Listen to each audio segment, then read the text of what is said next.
Welcome to Zee Telugu news. నా పేరు సందీపిక. కేసీఆర్ తన జీవితంలో మరోసారి సీఎం కాలేరన్నారు సీఎం రేవంత్ రెడ్డి. 10 ఏళ్లలో ఏం చేశారో కేసీఆర్ చెప్పడం లేదన్నారు. పిల్లల బలిదానాలతో తాను అధికారంలోకి రాలేదన్నారు. కేసీఆర్ను కాంగ్రెస్ కూటమిలోకి రానిచ్చే ప్రసక్తే లేదన్నారు. బాలాపూర్ రోడ్ షోలో పాల్గొన్నారు సీఎం రేవంత్ రెడ్డి. తెలంగాణ ప్రజలకి ఏమి అభివృద్ధి చేసిండో చెప్తలేడు. 100 రోజుల్లో రేవంత్ రెడ్డి ఏం చేయలేదు. అర్జెంటుగా రేవంత్ రెడ్డి దిగిపోవాలి, నేను ముఖ్యమంత్రి కావాలి అంటుండు. నేను అడగదలుచుకున్న చంద్రశేఖర్ రావును, నేను వందలాది మంది పిల్లల్ని బలిచ్చి రాలేదు, లేకపోతే ఉద్యమం ముసుగులో తెలంగాణను దోపిడీ చేసి రాలే. నీ అవినీతి మీద, నీ అరాచకం మీద, నీ దోపిడీ మీద, నీ దొంగతనాల మీద, నీ ఆధిపత్యం మీద, నీ గడిల ముందల తెలంగాణ ప్రజల్ని బానిసలుగా చూసినందుకు గజ్వేల్ ఫామ్ హౌస్లో నేను బొందబెట్టి ఈ కార్యకర్తలు ఇందిరమ్మ రాజ్యం తెచ్చారు. అయ్య పేరో తాత పేరో చెప్పి కేటీఆర్ లాగా మంత్రిని కాలే, బాజాబ్తా కొట్లాడి ప్రజల ఆమోదం తీసుకొని మా నాయకులు అందరూ మద్దతు ఇచ్చి నన్ను ముఖ్యమంత్రిని చేస్తే కుర్చీలో తీసుకున్నా. అల్లా తప్పగా రాలే బిడ్డ, నువ్వు అనుకుంటే దిగిపోనికే. నువ్వేదో తమాషా అనుకుంటున్నావు. ఏడాది తిరిగే లోపల మళ్ళీ అవుతాని. ఏడాది కాదు చంద్రశేఖర్ రావు, నీ జీవితంలో మళ్ళీ పదవి అనేది లేదు. నీ పదవి అయిపోయింది, నీ మందు సీస ఖాళీ అయిపోయింది. ఇక నీ జీవితంలో పదవి అనేది నీ కళ్ళతో చూడలేవు. ఇదే కాదు, నిన్న ఆయన ఖమ్మంలో చెప్తున్నాడు, వచ్చేది సంకీర్ణమే, మనకు 12 ఎంపీలు గెలిస్తే నామ నాగేశ్వరరావు మంత్రి అవుతాడని, కేంద్రంలో మంత్రి అవుతాడంట. ఎవరి సేవలో పువ్వు పెడుతున్నావు చంద్రశేఖర్ రావు? నువ్వు ఎట్లా కాంగ్రెస్ కు 40 రావంటివి. కాంగ్రెస్ వాళ్ళు నిన్ను కారోని దగ్గర కూడా రానియరు. ఎవడన్నా టిఆర్ఎస్ వాడు చంద్రశేఖర్ రావు ఇంటి మీద వాలిన కాకి మన ఇంటి మీద వాలిన ఊకునేదే లేదు. ఆ కాకిని కూడా కాల్చేస్తామని చెప్పి మా కాంగ్రెస్ పార్టీ కార్యకర్తలు అంటున్నారు. అసెంబ్లీ ఎన్నికల సందర్భంగా అడ్డగోలు వాగ్దానాలతో కాంగ్రెస్ పార్టీ ప్రజల్ని మోసం చేసిందని బీఆర్ఎస్ అధినేత కేసీఆర్ ఆరోపించారు. లోక్సభ ఎన్నికల ప్రచారంలో భాగంగా ఇవాళ కొత్తగూడెం రోడ్ షోలో ఆయన ప్రసంగించారు. ఆనాడు గిరిజన బిడ్డలకు పరిపాలన చేరువ కావాలని కొత్తగూడెం జిల్లాను ఏర్పాటు చేసుకుంటే ఇప్పుడు రేవంత్ రెడ్డి జిల్లా తీసేస్తామంటున్నాడని ఫైర్ అయ్యారు. కొత్తగూడెం జిల్లా ఉండాలంటే కాంగ్రెస్ ప్రభుత్వానికి సరుకు పెట్టాలని పిలుపునిచ్చారు. ఈనాడున్న ముఖ్యమంత్రి చోటేబాయ్ Narendra Modi బడేబాయ్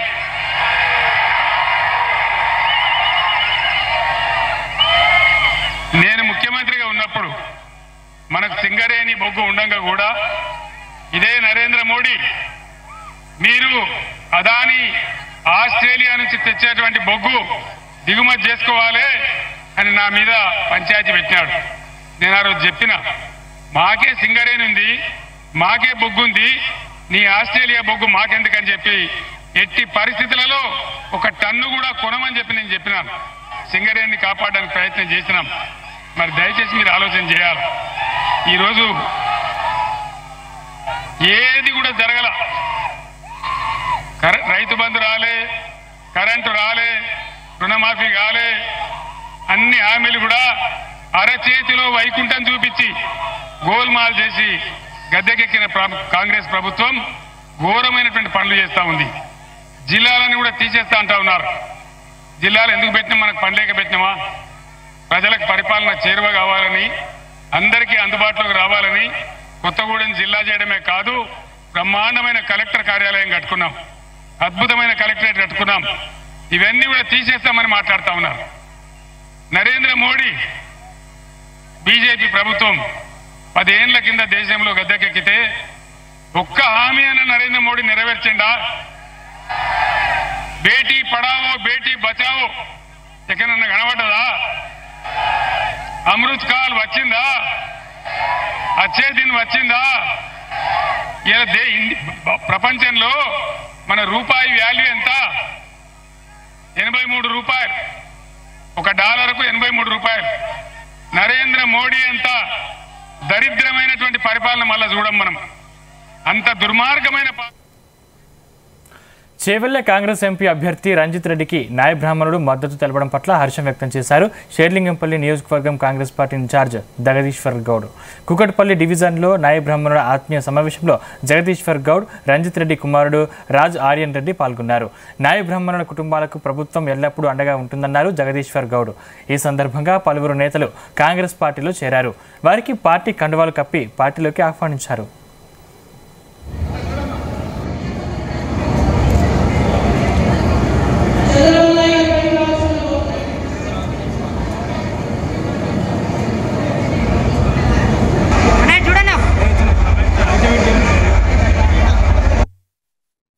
Shri Ranjith Reddy Chevella member of parliament Congress party అభ్యర్థి ప్రచార కార్యక్రమంలో భాగంగా ఈరోజు నాయి బ్రాహ్మణ అసోసియేషన్ ఆధ్వర్యంలో సమావేశం ఏర్పాటు చేయడం జరిగింది.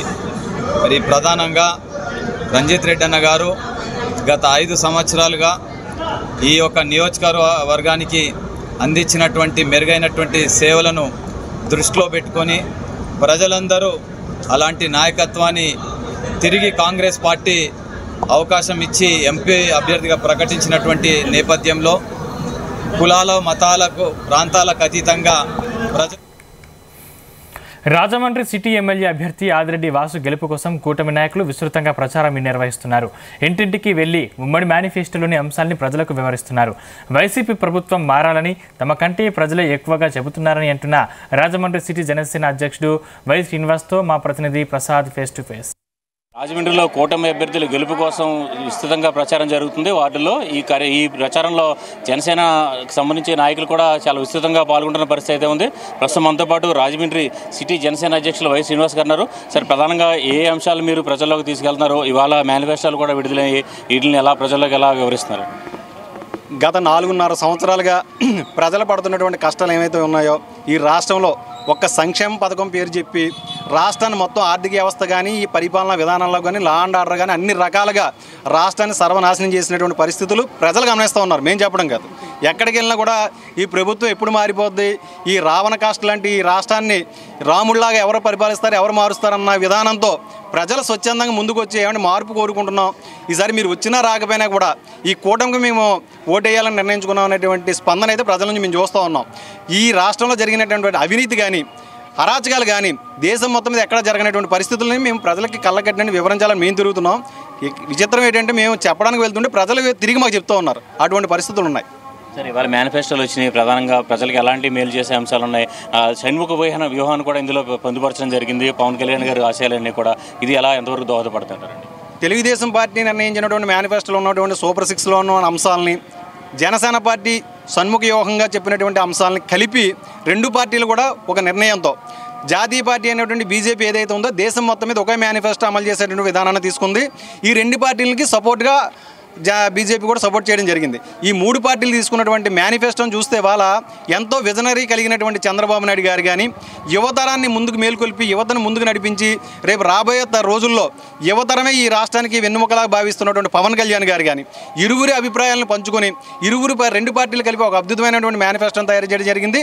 ప్రజలు కూడా దాన్ని హర్షించిస్తూ ఉన్నారు. మేము రాబోయే రోజుల్లో ఈ 10 రోజుల్లో కూడా ఇంకా విస్తృతంగా కొత్తగా వచ్చినటువంటి మేనిఫెస్టోల అంశాలని ప్రజల దగ్గర తీసుకెళ్లేటువంటి పరిస్థితులు ఉన్నాయి. నగరానికి కూడా అవసరమైన అంశాలను మీరు ఎంతవరకు ప్రజల్లోకి చేస్తారు? ఈ తెలుగుదేశం పార్టీకి సంబంధించి ఎవరైతే ఉమ్మడి అభ్యర్థిగా పోటీ చేస్తున్న ఆదిరెడ్డి వాసు గారు ఉన్నారో ఆయన గత 15 రోజుల క్రితం రాజమండ్రి సిటీకి ప్రత్యేకించి ఒక మేనిఫెస్టోని రిలీజ్ చేయడం జరిగింది. ఉమ్మడి దేవస్థానాలను కలుపుతూ టూరిజం స్పాట్ కింద, గోదావరి బండి కింద, ఒక ఎడ్యుకేషన్ సంబంధించి హబ్ కింద, క్రీడాకారులకు ఒక స్టేడియం, ఇలాగ పలు రకాల అంశాలతో తీసుకోవడం జరిగింది. వీటిని కూడా మేము ప్రజలకు తెలియపరుస్తూ ఉన్నాం.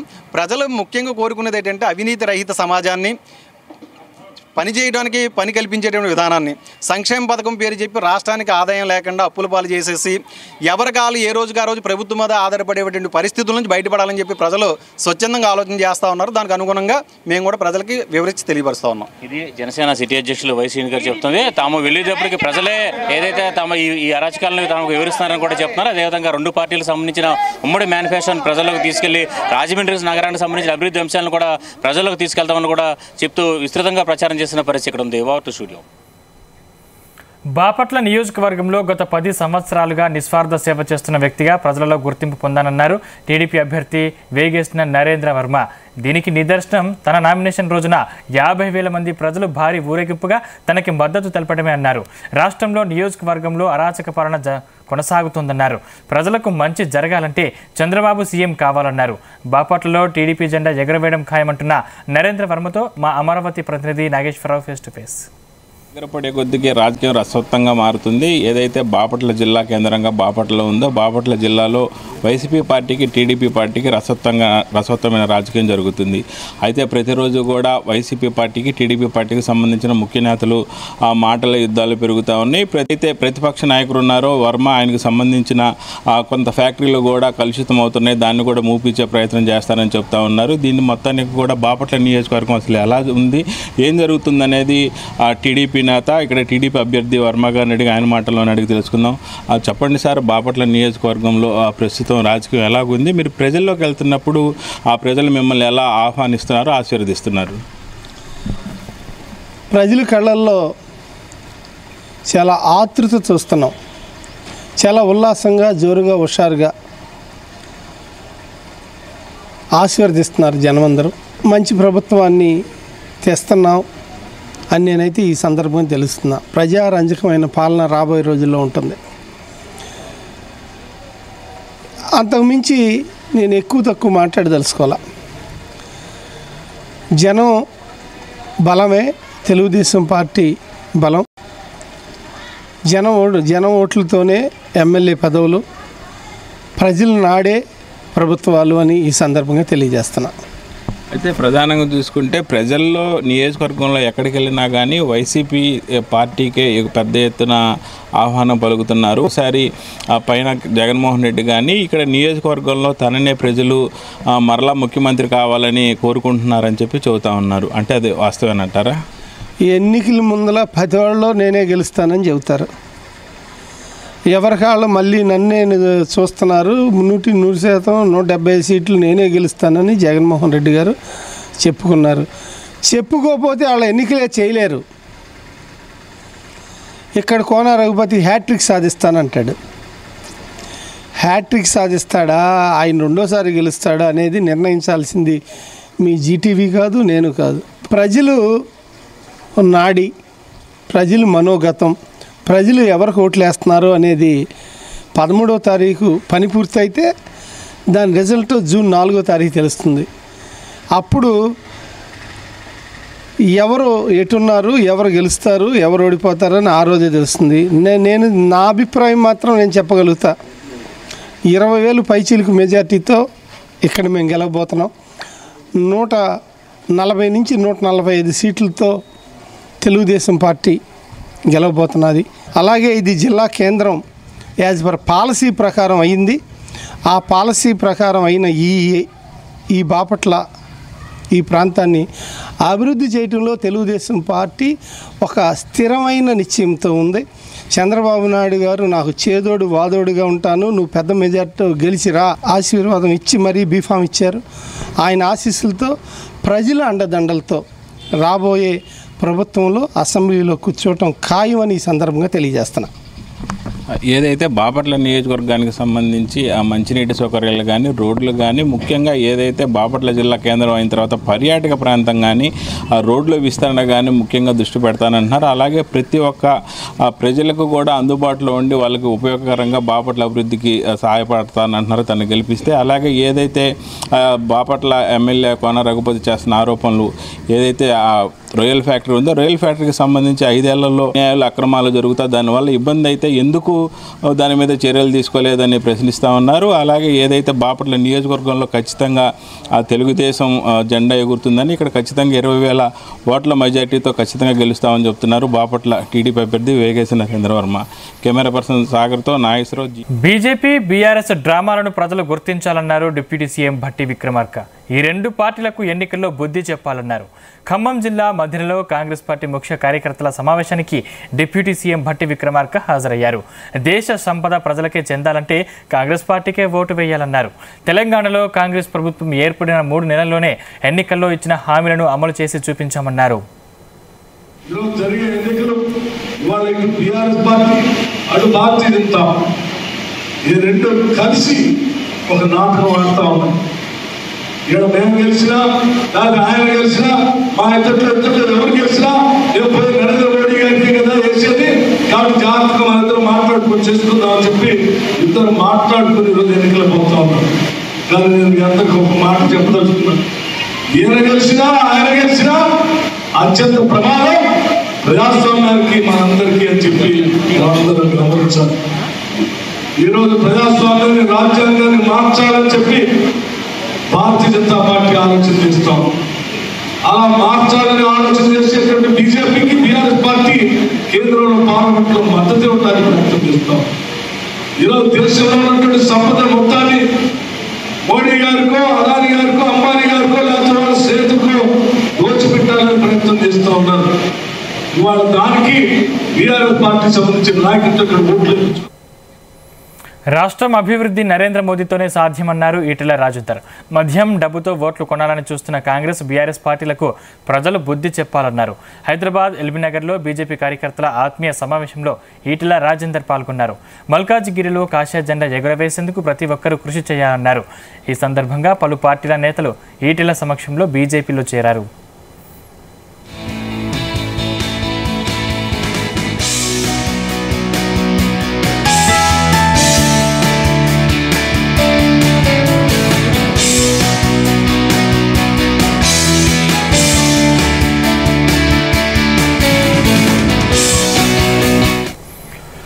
అర్హత ఉన్న ప్రతి ఒక్కరికి సంక్షేమ పథకాలు అందించే బాధ్యత తమదని మంత్రి పొంగులేటి శ్రీనివాసరెడ్డి అన్నారు.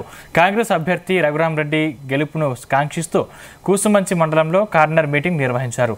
డిప్యూటీ సీఎం భట్టి విక్రమార్క, మంత్రి పొంగులేటి, అభ్యర్థి రఘురామరెడ్డి పాల్గొన్నారు.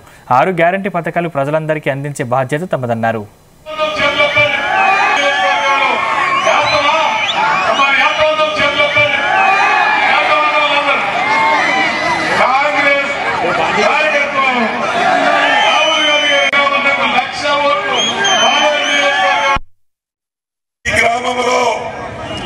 అర్హులైన వాళ్ళందరికీ తెల్ల కార్డులు ఇవ్వడం జరుగుతుంది. అర్హులైన ప్రతి ఒక్కరికి పెన్షన్ ఇవ్వడం జరుగుతుంది. ప్రతి పేదవాడికి ఇంటి స్థలముతో పాటుగా ఇందిరమ్మ ఇల్లు ఇవ్వడం జరుగుతుంది. రైతన్నులకి 2 లక్షల రూపాయల రుణమాఫీ చేయడం జరుగుతుంది. అంతేకాదు, గతంలో 10 సంవత్సరాలు పరిపాలించిన పెద్ద ఆయన కర్ర పట్టుకొని మళ్ళీ మాయమాటలు చెప్తూ మన మధ్యకు వస్తున్నాడు. ఒకసారి కర్ర కాల్చి ఊత పెట్టాం, మళ్ళీ ఆ పార్టీ బీజేపీ పార్టీకి బి పార్టీ అయిన బీఆర్ఎస్ పార్టీని మళ్ళీ పొందబెట్టాల్సిన అవసరం ఉంది. కాంగ్రెస్ పార్టీ అధికారం వచ్చిన తర్వాత ఈ ఏపీలో పాలిటిక్స్ హీట్ పుట్టిస్తున్నాయి. కడప లోక్సభకు పోటీ పడుతున్న YS Sharmila, AP CM Jagan మధ్య మాటల జోరు కొనసాగుతుంది. జగన్పై సంచలన వ్యాఖ్యలు చేయడం ఇప్పుడు కడపలో కలకలం రేపుతుంది. రిమోట్ కంట్రోల్గా ఎవరు మారారో గుర్తుంచుకోవాలని జగన్ సూచించారు. 5 ఏళ్లు మోదీ చేతిలో జగన్ రిమోట్ కంట్రోల్గా మారారని, ఇటు కుటుంబం చేతిలోనూ రిమోట్గా ఉన్నారని విమర్శించారు. పార్టీ చంద్రబాబు గారి చేతిలో remote control. Congress party is remote controlled by Chandrababu Naidu అన్న స్టేట్మెంట్ చేశారు. జగన్మోహన్ రెడ్డి గారికి రిమోట్ కంట్రోల్ల గురించి బాగానే అవగాహన ఉంది. ఎందుకంటే గత 5 సంవత్సరాలుగా జగన్మోహన్ రెడ్డి గారు కేంద్రంలో మోడీ చేతిలో ఒక రిమోట్ కంట్రోల్గా ఉన్నారు. రాష్ట్రంలో తన ఇంట్లో ఉన్న వాళ్ళ చేతుల్లో రిమోట్ కంట్రోల్గా ఉన్నారు. ఇద్దరి పేర్లు బీతోనే మొదలవుతాయి. బీజేపీ అయినా ఇంట్లో ఉన్న వాళ్ళైనా. మీరు రిమోట్ కంట్రోల్గా మారి ఈరోజు మోడీకి ఏ బటన్ నొక్కితే ఆ పని చేసి పెడుతున్నది మీరు కాదా? మోడీ గన్నవరం పోర్ట్ని విశాఖ జిల్లా దేవరాపల్లిలో టీడీపీకి భారీ షాక్ తగిలింది. దేవరాపల్లి గ్రామానికి చెందిన 25 కుటుంబాలు వైసీపీలో చేరాయి. డిప్యూటీ సీఎం బోడి ముత్యాల నాయుడు సమక్షంలో వారంతా వైసీపీ కండువాలు కప్పుకున్నారు. ఈ సందర్భంగా పార్టీలో చేరిన వారికి అన్ని విధాలా అండగా ఉంటామన్న డిప్యూటీ సీఎం ఈ ఎన్నికల్లో వైసీపీ అధికారంలోకి వచ్చేందుకు అందరూ కృషి చేయాలన్నారు.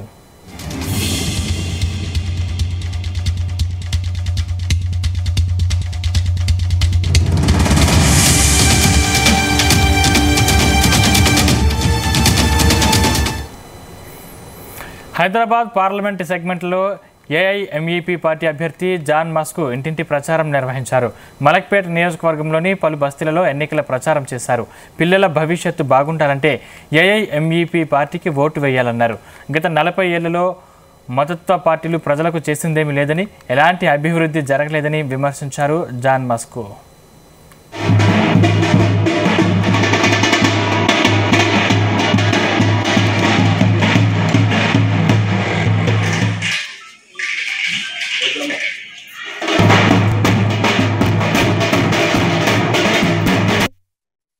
మహిళా ఎంపవర్మెంట్ పార్టీ ఎంబీపీ పార్టీ తరఫున సైదాబాద్, పూసల బస్తీ, కుర్మగూడ ఏరియాలో ప్రచారం చేయడం జరిగింది.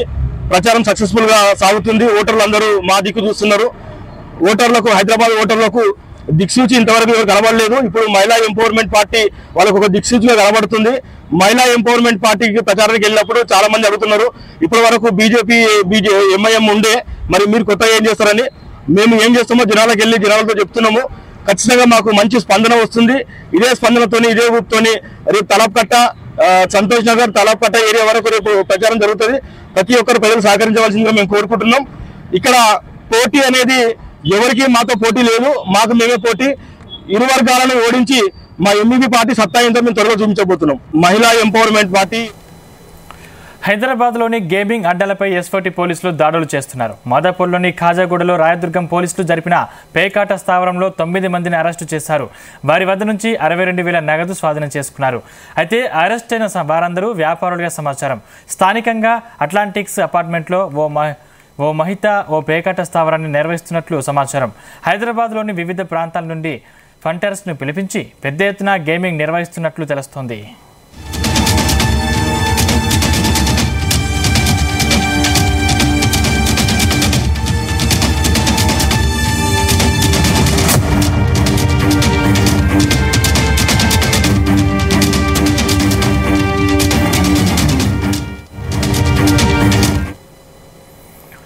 జూన్ 3వ తేదీ నుండి 13వ తేదీ వరకు 10వ తరగతి అడ్వాన్స్ సప్లిమెంటరీ పరీక్షలు జరగనున్నాయి. ఈ మేరకు విద్యాశాఖ ప్రిన్సిపల్ సెక్రటరీ బూర వెంకటేశం తెలిపారు. 10వ తరగతి ఫలితాల విడుదల చేశారు విద్యాశాఖ అధికారులు. ఈ పరీక్షల్లో ఫెయిల్ అయిన విద్యార్థుల కోసం సప్లిమెంటరీ పరీక్షల తేదీని వెల్లడించారు. ఈ సందర్భంగా విద్యాశాఖ ప్రిన్సిపల్ సెక్రటరీ బూర వెంకటేశం మాట్లాడుతూ ఫెయిల్ అయిన విద్యార్థులు ఎవరూ ఆందోళన చెందవద్దని అన్నారు. ఫెయిల్ అయిన వారి సప్లిమెంటరీ పరీక్షలు రాసుకోవచ్చని తెలిపారు. జూన్ 3వ తేదీ నుండి 13వ తేదీ వరకు 10వ తరగతి అడ్వాన్స్ సప్లిమెంటరీ పరీక్షలు నిర్వహిస్తున్నామని చెప్పారు. మార్కులపై విద్యార్థులకు డౌట్స్ ఉంటే రీవాల్యుయేషన్, రీవెరిఫికేషన్ కోసం 15 రోజుల పాటు దరఖాస్తు చేసుకోవచ్చని తెలిపారు.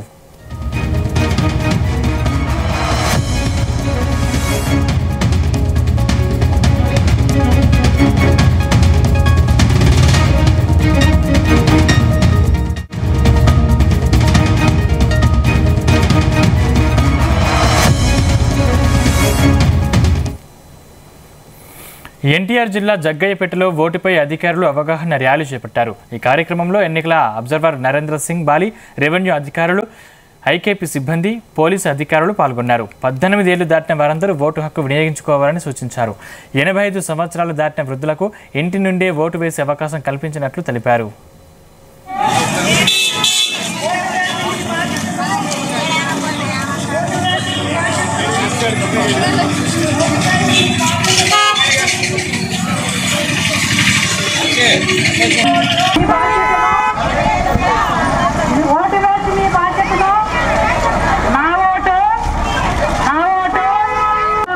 ప్రగతికి మెట్లు, యువతరం ఓట్లు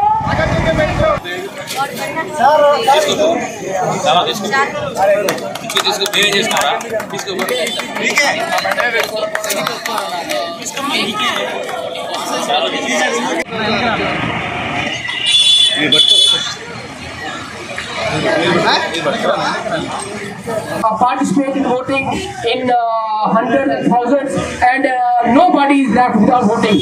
And voting is just like soul in your body, and if soul is not in the body, then body becomes dead. That way, if you are not casting vote, your area becomes dead, your system becomes dead, your brain becomes dead, your family becomes dead, and everything becomes dead. This is the reason you are given this chance once in a 5 years. And if somebody will not cast vote, just take it as this is a simple work, this is not so important, and he has to repent, and he has to wait for another 5 years. Okay, in these 5 years, the Disha and Dasha of the country is going to change totally, and we are heading toward the superpower. And it is you. What is the superpower? Superpower is the power of human body, power of human of India, power of citizen of India, power of youth of India. India is an against country with 60 to 70% youth, and those youth are running the system of all the Western countries, all the scientific research, all the software, all the system, even the medical, even all the sectors we are touching. But what is the reason in our own country we are lagging behind in some spheres? We have to change ourselves, we have to change our mindset. This is the time. ఇవి bulletin updates చూస్తూనే ఉండండి G Telugu news, నిజం నిక్కచ్చిగా.